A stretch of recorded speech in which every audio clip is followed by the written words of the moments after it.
Jaya Radha Madhava Kunja Bihari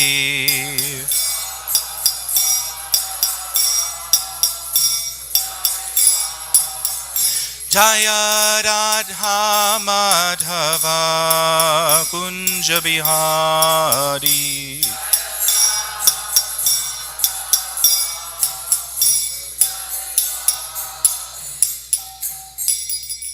Jayam Vishnupad Paramhamsa Parivrajagacharya Stotra Satta Shushmanas Divine Grace Shilasi Bhaktivedanta Swami Srila Prabhupada Ki Jayam Vishnupad Paramhamsa Parivrajagacharya Stotra Satta Shushmanas Divine Grace Srila Bhakti Siddhanta Saraswati Goswami Maharaj Ki Prem Sakho Shri Krishna Chaitanya Prabhu Nityananda Shri Dvaita Gadadhara Shri Vasari Gaura Bhaktivinoda Ki Jai Nitai Gaur Premanande Hari all glories to some devotees.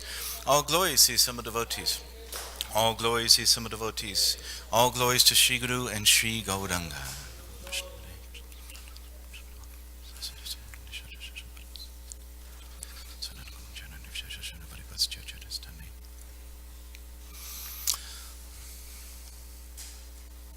So thank you very much for coming to Srimad Bhagavatam class today. We'll be speaking from Canto 10, Chapter 13, Text 47 and 48. Om Namo Bhagavate Vasudevaya. Om Namo Bhagavate Vasudevaya. Chaturdbhuja Shankha Chakra Gadada Jivapanayaha Kaditina Kundalino Harino Vandamalinaha Shrivat Sangada Doratna. Just the first verse? Okay. We'll just do it again. Chaturdbhuja Shankha Chakra Gadada Jivapanayaha Kaditina Kundalino Harino Vandamalinaha. Babaji's Chaturdbhuja Shankha Chakra Gadada Jivapanayaha Kiritina Kundalino Harino Vanamalinaha. Chaturdbhuja Shankha Chakra Gadada Jivapanayaha Kiritina Kundalino Harino Vanamalinaha. Chaturdbhuja Shankha Chakra Gadada Jivapanayaha Kiritina Kundalino Harino Vanamalinaha. Chaturdbhuja Shankha Chakra Gadada Jivapanayaha Kiritina Kundalino Harino Vanamalinaha. Chaturdbhuja Shankha Chakra Gadada Jivapanayaha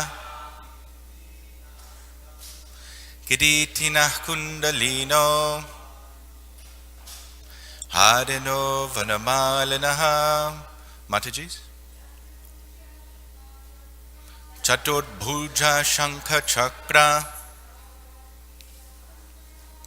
Gadada Jivapanayaha Kiritina Kundalino Harino Vanamalinaha. Okay, let's do the word meanings. Chaturdbhuja, having 4 arms. Shankha Chakra Gadada Jiva Panayaha, You do your best. We'll go slow. Shankha Chakra, Gadara Jiva, Panayaha, holding conch shell, disc, club, and lotus flower in their hands. Kiditinaha, bearing helmets on their heads. Kundalinaha, wearing earrings. Hadinaha, wearing pearl necklaces. Vanamalinaha, wearing garlands of forest flowers. So I'll just read the second verse and then we'll read the translation. Shrivat Sangadado Ratna Kambu Kankanapanayah Nupurai Kartakayid Bhata Kati Sutrangulya Kayehi. Translation. All those personalities had 4 arms, holding conch shell, disc, mace, and lotus flower in their hands. They wore helmets on their heads, earrings on their ears, and garlands of forest flowers around their necks. On the upper portion of the right side of their chest was the emblem of the goddess of fortune. Furthermore, they wore armlets on their arms, the Kaustuba gem around their necks, which were marked with 3 lines like a conch shell, and bracelets on their wrists, with bangles on their ankles, ornaments on their feet, and sacred belts around their waists. They all appeared very beautiful. Srila Prabhupada's purport.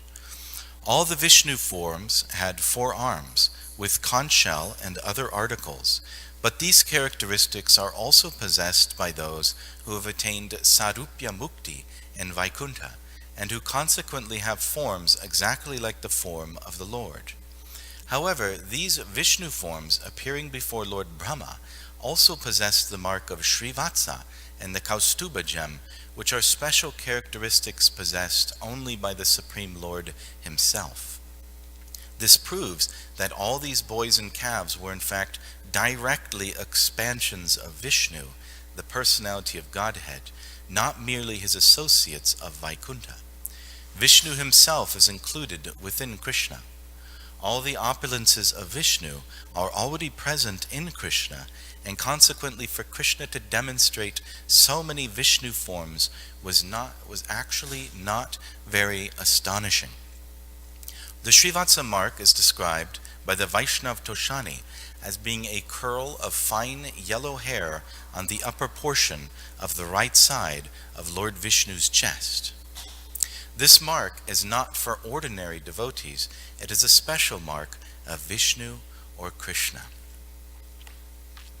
Om Agyan Nibidandha Sagananjana Shlakaya Chakshur Unmilitam Yena Tasmai Shri Gurave Namaha Shri Chaitanya Manobhishtam Sthapitam Yena Bhutale Svayam Rupa Kadamayham Dadati Swapadantikam Vandeham Shigudo Shiyutapadakamalam Shri Gudun Vaishnavam Scha Shri Rupam Sagrajatam Sahaganaraganatan Vitam Tam Sajivam Sadvaitam Savadhutam Parijana Sahitam Krishna Chaitanya Devam Shri Radha Krishna Padan Sahagana Ladata Shri Vishakan Vitam Scha Hey Krishna Kudana Sandho Dinabandhu Jagatpate Gopesha Gopika Kanta Radha Kanta Namostate Tapta Kanchana Godangi Dadhe Brindavaneshwari Vrishabhanu Site Devi Pranamami Haripriye Vanchakalpadadubhyascha Kripa Sindhubhya Evacha Patitanam Bhavanebhyo Vaishnavibhyo Namo Namaha Jai Shri Krishna Chaitanya Prabhu Nityananda Shri Advaita Gadadhara Shri Vasari Gauda Bhakta Vrinda Hare Krishna Krishna Krishna Hare Hare Hare Rama Rama Rama Hare Hare. So we see that Brahma, Lord Brahma, was born in darkness. When he opened his eyes, there was nothing. Just put yourself in his position, right? At the moment of his consciousness came forth, he's sitting in absolute void, absolute darkness with nothing but the lotus flower that he's sitting on, right? And so he didn't know what's going on. The only thing that he knew is that within him was this very powerful desire to create. And so he had no idea who he was or who the Supreme Lord was. And so he began to look around and sort of investigate the lotus flower. And Srila Prabhupada mentions he actually crawled all the way down the stem of the lotus, all the way to the water itself. He was actually standing in the Garbanak Ocean, or in the car, looking at the lotus flower and thinking, where does it go? What is this? What's the source of this? Where do I come from? Right? He couldn't find the source of himself. So he climbed to the top of the lotus flower again, and he was sitting there. Does everyone know what happened to him? Do you know what he heard? He heard the words tapa, right? And he didn't know what's going on. Who is this? Who's saying this? And then he heard it again, tapa. Actually, it was said twice. And so he entered into tapasya. He realized, okay, I'll perform tapasya. And he started performing that tapasya with great intensity for a very long period of time. So it's interesting that then, at that time, Lord Brahma, he couldn't understand his source. He couldn't understand the Supreme Lord. And that's really our position too. Lord Brahma later, in the Brahma Samhita, says, Pantastu koti shatavatsada sambragamya vayodatappi muni pungavam. So the Muni Pungavas are personalities that are extremely intelligent, extremely advanced in consciousness, realization, highly exalted philosophically. And yet they, even if Prabhupada mentions, even if they travel at the speed of the mind, like on an airplane made of mind, and they travel towards the Supreme Lord, they'll never find him. Right? So here you have this vision of the spiritual world of Goloka Vrindavan with all the cows, Lakshmi, Sahasra, Shatasambrama, Sevyamana, right? With Krishna standing there, Tribhanga Lalita, right? He's standing in his threefold bending form. The beautiful sound of the flute is always adorning his lips. He's surrounded by millions of wish-fulfilling trees and cows, and it's this incredibly beautiful vision of the Supreme Lord. No one can approach that by their own power. No one can actually realize God on that level by their own intelligence. The only way that is revealed is if Krishna, by his grace, allows you that vision. Right? It even mentions in the Brahma Samhita, if those who are familiar will remember towards the end, that Goloka, it's actually protected by tridents. Right? In the Zenith and Nadir, you remember that verse? So from all the different directions as well as up and down, it's protected by tridents in the form of mantra. It's like these sound vibration tridents, and if some wayward jiva tries to push his way into Goloka, some muni, pungavam, right, by the power of his mind or his meditation, tries to force his way into Krishna's abode, he'll be blasted, by these mantras. So there's no one that can approach Goloka by their own power. And there's no one that can approach Krishna by their own power. Any knowledge or realization there is of God in this world, it's actually by Krishna's grace alone. Even in other religions, like in Christianity or Islam, anywhere you find a kernel of knowledge of God in this world, it only descended into this world by his grace.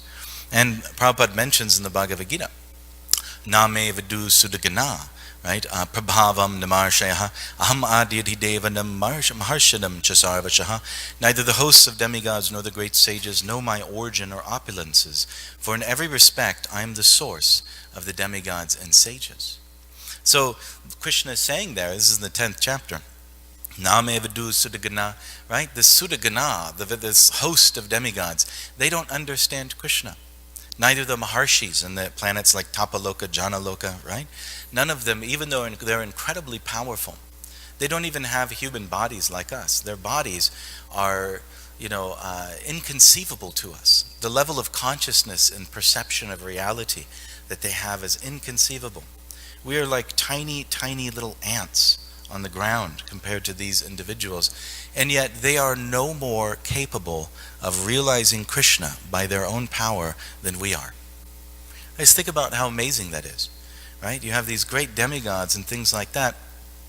With all due respect to them, they are just as much incapable, just as much in darkness and ignorance about the true nature of the personality of Godhead as we are. And with them it's the same process. The only way that they will realize or understand Krishna's true nature is by the grace of Krishna alone. In fact, we hear in the Bhagavad Gita, Krishna organizes material energy like this, right? Naham prakasha sarvasya yoga maya samavrataha. Literally, he's covered by the yoga maya samavrata, by a curtain, Yeah, mudhoyam na bhijanati lokamam ajam avayam. So all the living entities in this world cannot understand Krishna, who's unborn, right? He's unborn and infallible. So there's this yoga maya samavrata. This is a very interesting concept. There's this curtain that covers our vision so that we deliberately cannot understand Krishna. You'll see in the Bhagavad Gita, Krishna is always speaking in terms of the rahasya, right? The secret. The rahasyam etad uttamam, right? And the highest secret of all, the greatest hidden truth is the personality of Godhead himself and our relationship with Krishna. Prabhupada mentions in multiple places that, self-realization and Krishna consciousness go hand in hand. The process of realizing who we are as eternal souls, realizing our true nature, coming to our true self, is really non-different than realizing Krishna. Right? The more that we develop love for Krishna, the more that we become, because of that love, the more that we lose interest in the material world and enter into 100% total focus and meditation and deep, unalloyed love for Krishna. To that degree, that light is sort of lit up within us, and we also can see ourselves by that same light. Self-realization and realization of Krishna go hand in hand. It's the same thing. You simply realize Krishna by Krishna's grace, and then you see everything else clearly, right? And you could see the entire material energy clearly as well. You could see everything in its proper order by the light of Krishna that's shining by Krishna's grace, by Guru's grace from within you, right? And so by that light, you can also see all the paths of self-realization as well. You can clearly see Yavan Artu Tapane Samtu, what is it?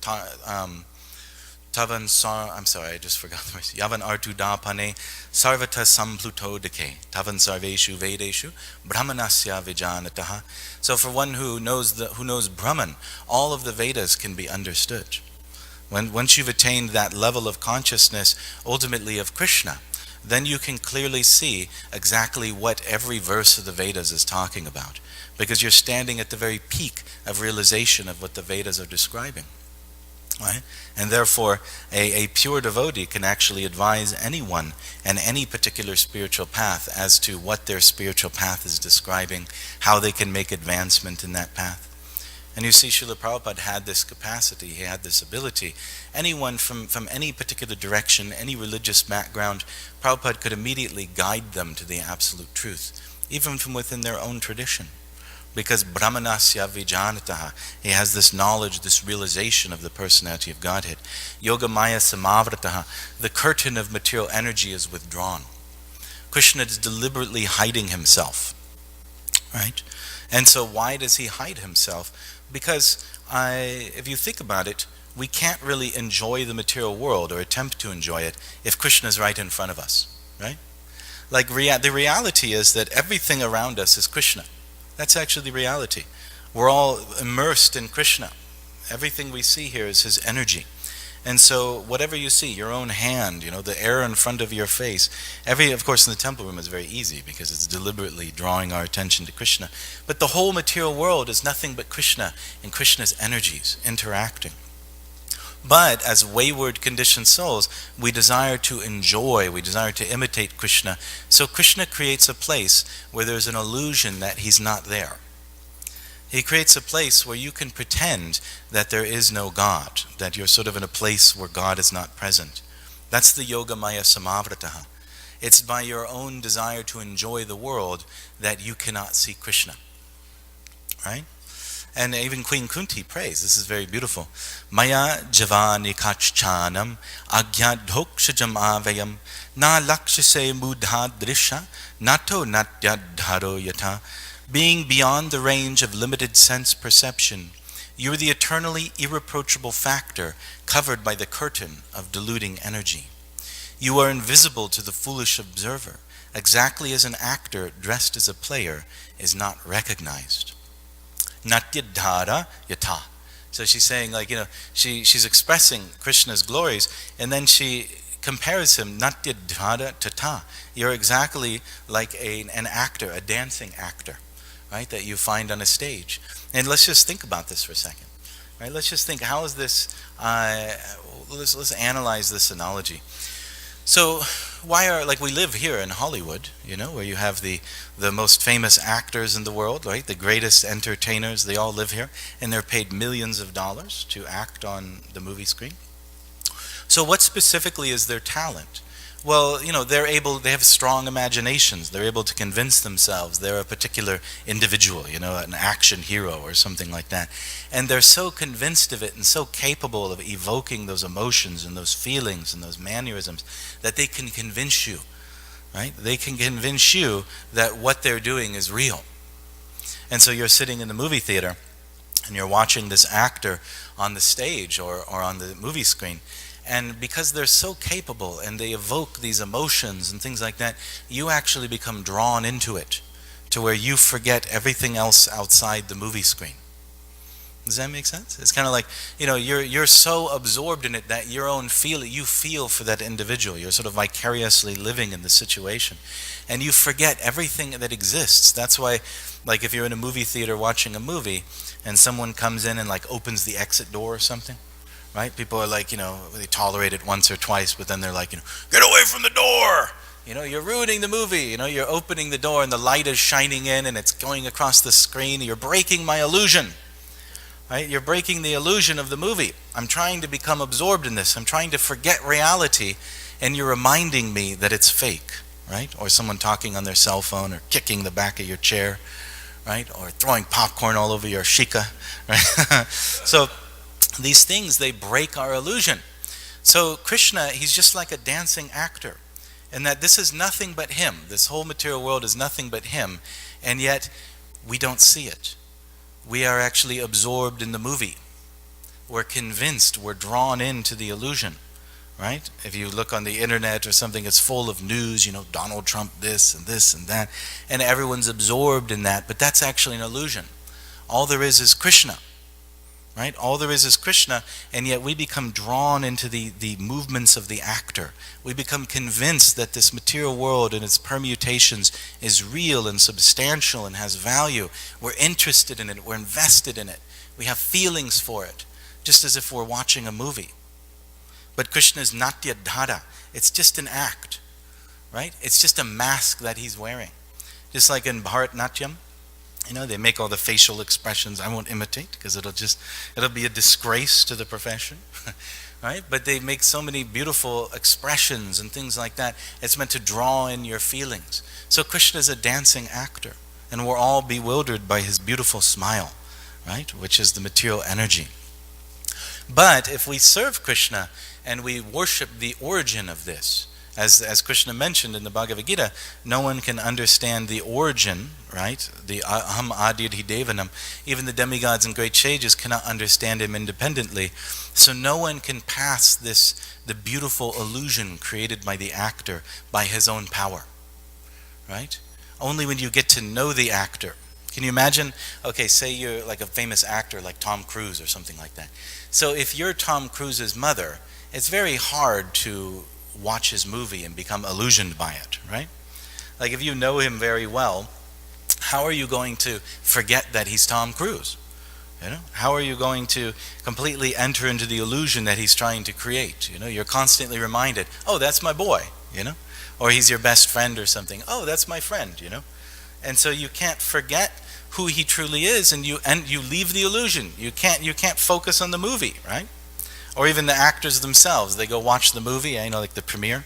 They create the whole movie, and then it goes through a process of production, and what they finally see what was created.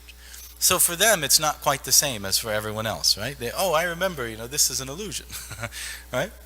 So for a devotee who loves the Supreme Personality of Godhead and knows him by the grace of Krishna, by the grace of Guru, one has a relationship with him. You can never be an illusion again about the material world. Never are you lost to him, nor is he lost to you, right? You constantly remember and see the reality of the personality of Godhead. And so we see Lord Brahma, he's on his lotus flower, and he begins to perform his tapasya, right? And he's doing it for a very, very long time. In fact, I think it's like 1,000 celestial years, right? And eventually, what happens is Krishna's pleased. That was his service, right? And so Krishna was very kind to him and actually blessed him with a vision of the spiritual world. And he saw, it's like Krishna, first of all, by the power of the tapasya, he was invested with the potency to create. Okay? So he didn't really have the capacity to create or to do his service. But by doing that tapasya for such a long time, he developed the very capacity to create material existence. So think about that for a second. Everything that we see here, everything that we're experiencing was manifested by Lord Brahma. But that power, this whole power of universal creation, came from his tapasya, came from the service that he had done to Krishna in the form of tapasya. And Krishna was so pleased at the end of it that he gave him revelation of the spiritual world. Right? His service was so intense, his meditation, his tapasya was so great that Krishna actually gave him a vision of not only Vaikuntha but Goloka. Which is the Brahma Samhita comes from this vision. Prabhupada mentions that he was initiated by Krishna. Right? He heard the Gayatri mantra in the form of the flute sound. He was directly initiated by Krishna. But first he had pleased Krishna with his tremendous tapasya. In fact, it's mentioned in the Bhagavatam that he shook hands with Krishna. Right? Krishna actually came to him and he shook hands and he was congratulated by Krishna, and Krishna gave him the blessing to create. So it's just kind of an interesting meditation that this whole material world that we are experiencing, it was created from that particular moment, from that experience of service. Like it was created from a devotee who realized the Supreme Godhead and had a vision of the spiritual world and directly met God. Okay? And then from that, the potency, the power of that experience came this whole material world. So the very foundation of this kind of the material world itself is this revelation of this devotee. It's a pretty amazing thing. And so, how do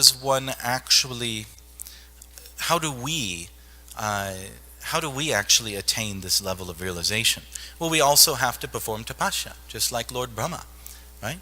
Follow the 4 regular principles. No meat eating, no intoxication, no illicit sex, no gambling. Chant our 16 rounds attentively every day. It's very, very important that we try to chant attentively, right? It's easy to just go, and just try to somehow get it done, Like the best part of your rounds is that last mantra. And then you take your bead bag by the rope and you swing it around. Yeehaw! That's it for the day, right? Finally, I'm done. No, we're supposed to hear every mantra. Hare Krishna, Krishna Krishna, Hare Hare. Hare Ram, Ram Ram, Hare Hare. And when we do that, Krishna is very merciful to us. Gradually our consciousness, we push forward in Krishna consciousness. Right? We have to follow the regular principles. We have to chant 16 rounds. We have to serve the spiritual master. Yasya prasadad bhagavat prasado. Right? We have to serve the mission of Srila Prabhupada under his direction. Krishnanu Shilanam. Right? The practice of Krishna consciousness as given by our acharyas, we have to submit ourselves wholly and fully to that process. Give ourselves 100%. And then by Krishna's grace, gradually, Brahma Bhuta Pasanatma Na Shochati Na Kangshati Samasarveshu Buddheshu Madbhaktim Labhate Padam. Then gradually, first you move out of the modes of passion and ignorance. I'm sure many of us have that experience, right? In the beginning of Krishna consciousness, it's very much like a roller coaster ride. You're constantly going up and down, you're struggling with the mind and senses. It's very difficult, right? But gradually, as we persist to chant Hare Krishna and follow the process given by Srila Prabhupada, we enter into Bhakti Bhavati Naishtaki, into Nishta Bhakti. We enter into the mode of goodness where things become easier, simpler, more straightforward. We're fixed in the process given by Srila Prabhupada. We become in line with his instructions and are able to stay there by his grace. And so by continuing that process, eventually, one's meditation on Krishna, one's absorption in Krishna, one's absorption in service, and one's absorption in the preaching mission becomes so focused that one is constantly on that platform. One is constantly doing service. You don't have any time for Maya, right? That's what Prabhupada mentions. You should do so much service and so much hearing and chanting. You don't have any time for Maya. You see, and so gradually your consciousness comes to the point where you're always focused on service to Guru and always focused on Krishna, and there's no distractions.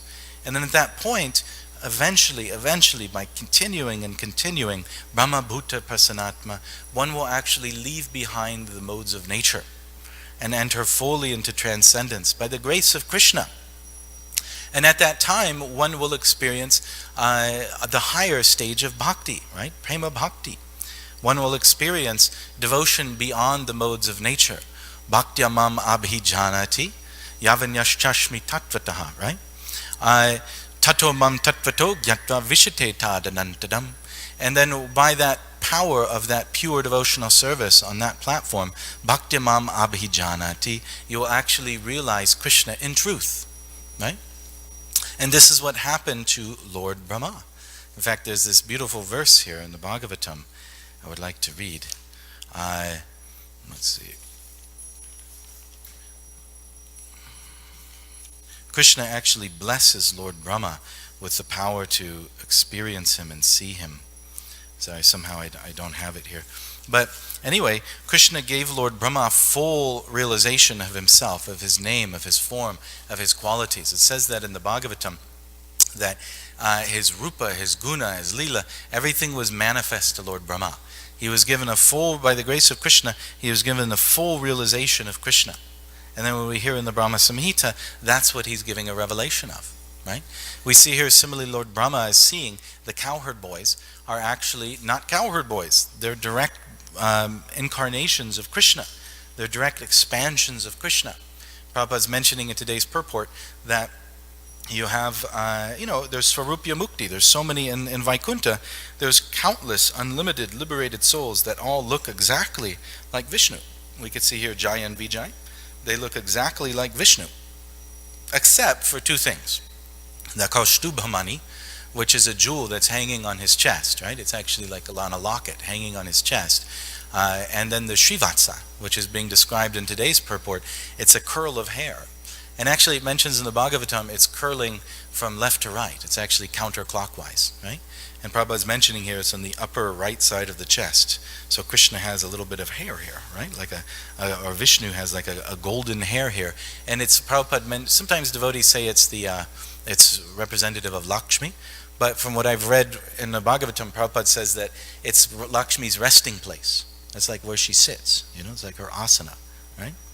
And it also mentions in the 12th canto that the Kaustubha gem is representative of the jivas. So you have Lakshmi Devi, and then you have the jivas, right?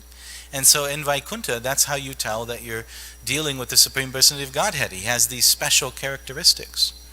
And then Lord Brahma, when he had his revelation of the spiritual world by the grace of Krishna, he's described the same characteristics, right? Like Vishnu has, as we see here, he has the Gada, Chakra, Shankha, Padma, right? He has his symbols as well as his Kaustubha and Srivatsa is a very beautiful vision of Vishnu. And he also has a big, huge flower garland, right? Krishna loves flower garlands. The greatest expenses of the deity department is flowers, right? And you see the deities today, just look how beautifully they're just covered in flowers. Krishna absolutely loves flowers, and especially flower garlands. Vishnu wears a flower garland, and Krishna wears a flower garland. We see in when Lord Brahma is sharing his revelation, Alola Chandrikala Sadvanamalya Vangshi Ratnangadam Pranayake Likala Vilasam Shamam Govindamari Purusham. Shamam Tribhangaladitam Niyata Prakasham Govindamadi Buddhisham Tamaham Bhajami. So this Alola Chandrika, he's wearing this, he's also wearing a locket, but it's actually has like a moon, it's a moon locket, right? Alola Chandrika Lasat Vanamalya Vangshi. And he has a very, very beautiful, beautiful garland, but it's made of forest flowers. In Vaikuntha, Vishnu wears a garland, but in Vrindavan, Krishna wears a forest garland. We're talking exotic flowers here. Very, very beautiful and luxurious, right? And then also, we see the other descriptions that Lord Brahma has. Chintamani Prakarasadmasu, Kalpa Vriksha, right? This is a place where the wealth of Vaikuntha cannot compare to the wealth of Vrindavan. Every little stone, every little piece of dust. You've been to Krishna Balaram Mandir, it's like the sandy ground there. Right? So every little grain of that sand is Chintamani. It's unlimitedly valuable.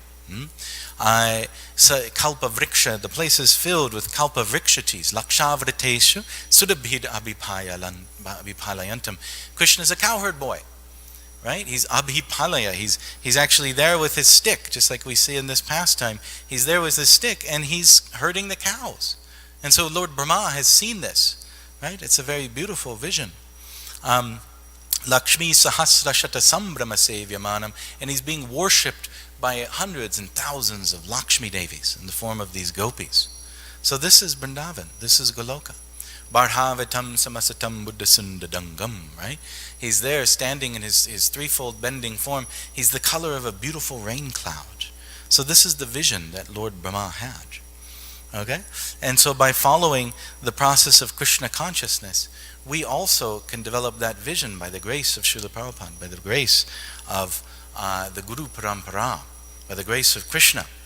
Srila Prabhupada sometimes people would ask Srila Prabhupada, show me Krishna. I want to see Krishna.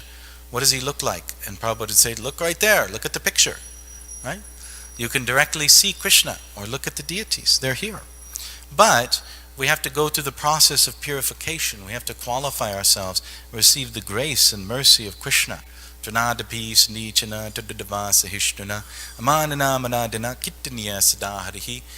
develop the taste for Krishna's name, which we have to, and in order to get that taste, we have to develop unlimited humility, unlimited tolerance. We have to develop a desire to glorify others and receive no glory for ourselves. And when we're able to develop these qualities, Krishna will bless us with a taste for his service, a taste for his name. And eventually, as we move towards transcendence, Krishna will bless us with the very capacity to see and understand him, and to realize the deities, to realize these windows to the spiritual world, to directly see Krishna on the level that Lord Brahma is seen, on the level of great devotees, the Mahajans, devotees like Srila Prabhupada. So we have to push forward in this Krishna consciousness movement and assist Srila Prabhupada in his preaching, and assist Srila Prabhupada in his service. And in this way, Krishna, through the mercy in the form of Chaitanya Mahaprabhu, will bless us mercifully, unlimitedly. Namo Mahavadanyaya. Right? We're receiving this tremendous mercy from Sri Chaitanya Mahaprabhu. So instead of performing tapas like Lord Brahma, we simply have to engage in the Sankirtan Yajna. And by that process, all of the benefits of tapasya, all the benefits of austerity and yoga practice, all of these are rained down upon us by the mercy of Krishna. So thank you very much. All glories to Srila Prabhupada. Is there any question or comment? Yes, Archita Prabhu? Haribol, thank you for a wonderful presentation, Sri Sacinandana Prabhu. Everybody, you should tell him how great his class is, because he always resists. Whenever I ask him to give class, he always resists. It's like once every 3 months or something like that. So that's not acceptable. Anyway, based on your presentation, you made it very clear. Lord Brahma had already seen Krishna, and by that realization of Krishna as a cowherd boy in Vrindavan, he wrote Brahma Samhita. So how is it? How do you explain then that he's seeing the same cowherd boy this much later, and he's bewildered and thinking that, is he really my Lord? How do you explain that? Well, such a sensitive point, and Brahma is the head of our sampradaya. So such an intricate point, I don't want to speculate on, because I don't know. And I would have to see, I'm not familiar with Srila Prabhupada directly addresses that particular point, or if the acharyas or someone says. So maybe if someone knows some authoritative explanation of that, they can share it with us. Does anyone know? Yeah. So maybe we'll have to research it. Well, if Lord Brahma has had this vision of Krishna before, why is he bewildered now? I mean, there's one thing interesting that can be said. I don't know if it's the exact reason, right? I don't want to speculate. But one thing that can be said is that the demigods in general are bewildered by how the absolute truth is herding cows and stuff, right? Like the absolute truth for them, Prabhupada mentions that for the Sudagana, for those who cannot directly approach Krishna, generally we speculate. Generally we develop our own conception. And there's 3 different things that we usually conceive, or we usually speculate of the absolute truth. We either come to the conclusion it's impersonal, right? Or we develop our own speculation about who God is, You see, God's an old man with a beard and all this type of stuff. We have an imagined conception of God. Or we conceive of God as the absolute master of material energy, right? And that's kind of as far as we go. He's the Lord of creation. And this is generally what most people kind of have a mix of these three, like in certain religions, is a God is kind of like all of those things, right? But never does one see past the curtain of illusion to who he is as the personality of Godhead. So when individuals behind that curtain actually have this sort of speculative understanding of God, then when they see, this supreme Lord of the universe, this is him, he's eating sandesh from this little boy's mouth, right? He's got sandesh smeared all over his face, and this little boy just put him in a headlock, right? There's another little boy just jumped on his back, okay, we're all coming here. The Krishna's appeared. He's the personality of Godhead's on the earth. Let's go see. And they're kind of watching. And first it's like, wow, this is very beautiful. And it's like, wait a minute, he just didn't wash his hands after eating. Are we sure this is the personality of Godhead? I don't know. Maybe we should test him, right? Let's just see for sure. I don't know. Doubts have kind of come. Let's just see if we're right, So I don't know if that's Lord Brahma's position, but certainly that's been explained as far as the other demigods. No one can understand. They're sort of bewildered by his personal activities. So it is 8:15. Let's just take one more comment. Prabhu? Parivida Prabhu? Okay. Parivida Prabhu?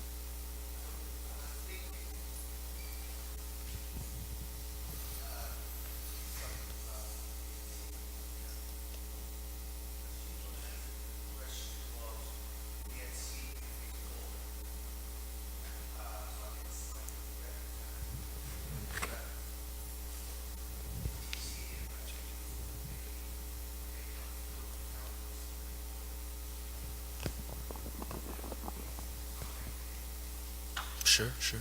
It's an interesting idea. Anyone else have something they would like to contribute? Mataji?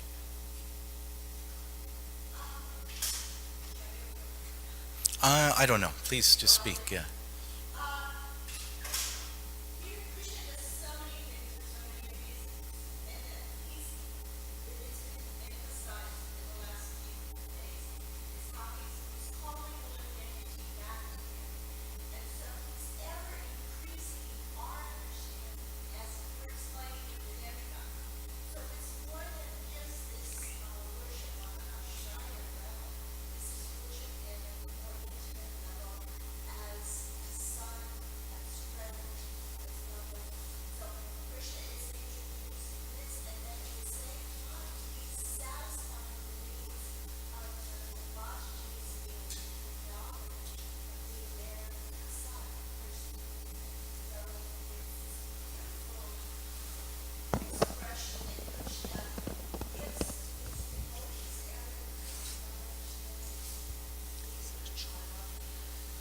Okay, thank you. Thank you so much. Okay, thank you very much, Prabhus. All glories to Srila Prabhupada.